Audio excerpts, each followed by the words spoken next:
ปล่อยให้ทุกอย่างไหลไปตามทางเพราะเราไม่ได้เกิดมาเพื่อคุมท้องฟ้าเราเกิดมาเพื่อเรียนรู้ที่จะบินแม้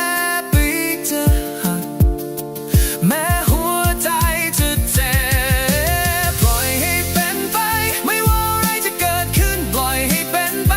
เพราะทุกเส้นทางมีเวลาของมันเองทุกชีวิตมีชะตาของมันเองชีวิตมันลึกลับเหมือนเวทมนต์บางอย่างเราควร